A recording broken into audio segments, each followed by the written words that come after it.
இந்த அஜித்குமார் அப்படிங்கிறோட வீடியோலாம் நீங்கள் பார்த்துருப்பீங்க. அவரை பற்றி தான் பயங்கர ஸ்பீச்சில் போயிட்டுருக்கு.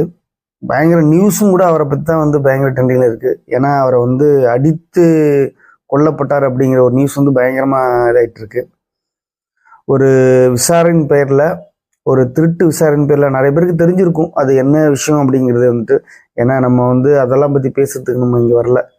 ஒரு திருட்டு விசாரணை பேரில் அழைத்து கொண்டு போய் ஒருவரை கொலை பண்ணுற அளவுக்கு வந்து இவங்களுக்கு எந்த மாதிரியான ஒரு அதிகாரம் கொடுக்கப்பட்டுள்ளதுன்னு தான் பெரிய கேள்வியாக இருக்குது. இது இந்த பையனுக்கு நியாயம் கிடைக்குமா, நியாயம் கிடைக்காதா, அது வந்து இது இன்னொரு விஷயமா இருந்தாலும் இதை கட்சி ரீதியாக, அதாவது இது அரசியல் ஆக்கிட்டாங்க. ஒருவருடைய வந்து உயிரிழப்பு வந்து இப்போ அரசியலாக மாற்றப்படுது. அதாவது இந்த ஆட்சியில் அப்படி நடந்துச்சு, அந்த ஆட்சியில் அப்படி நடந்ததுன்னு இந்த ஆட்சிக்குள்ளே இவங்களே வந்துட்டு இப்போ இதை அரசியலாக மாற்றி, ஒரு பையன் இறந்து போயிட்டான், அவன் வந்து அவனுக்கு என்ன மாதிரியான ஒரு அந்த தவறு செய்த போலீஸாருக்கு வந்து என்ன தண்டனை கொடுக்கணும், என்ன மாதிரியான ஒரு நடவடிக்கை எடுக்கணும் அப்படிங்கிறது போய் இப்போ அரசியல், இவங்களுக்குள்ளே அரசியல், இந்த அரசியல் நீங்கள் அந்த ஆட்சியில் இருந்தப்போ இப்படி பண்ணீங்களே, இந்த ஆட்சியில் இருந்தப்போ ஏன் இப்படி பண்ணல அப்படிங்கிற மாதிரி இதை அரசியல் ஆக்கிட்டாங்க ஒருவருடைய.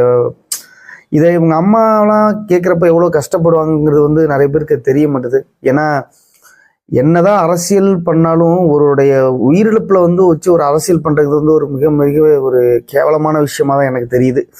ஏன்னா இன்னும் வர்ற காலங்களில் இந்த அரசியலுக்காக சில பேரை வந்து கொலை பண்ணுற அளவுக்குள்ள வருமா அப்படிங்கிற மாதிரி ஒரு கேள்வியெல்லாம் எழுப்பப்படுது. ஏன்னா அப்படிதான் நான் அந்த அந்த நடைமுறைக்கு தான் நம்ம எல்லாம் தள்ளப்பட்டுருக்கோம். இந்த சில பேருடைய போலீஸ்ல வந்து சில பேருடைய வந்து இந்த தவறுதலான செயலால ஒட்டுமொத்த போலீஸாருக்குமே வந்து ஒரு கெட்ட பேர் வந்து இழக்கப்படுது. அது வந்து தப்பான செயலாகுது. எல்லா அதிகாரிக்குமே இந்த மாதிரியான ஒரு ட்ரீட்மெண்ட் யாருமே பண்றது கிடையாது. சில அதிகாரிகள் மட்டுமே இந்த மாதிரி ஒரு விஷயத்துல ஈடுபட்டு அவங்கள வந்து ரொம்ப கொடுமைப்படுத்துறாங்க. இதனால வந்து நம்ம போலீஸ் டிபார்ட்மெண்ட்டை வந்து அவ்வளோ கேவலமா அசிங்கமா நம்ம வந்து பேச முடியாது.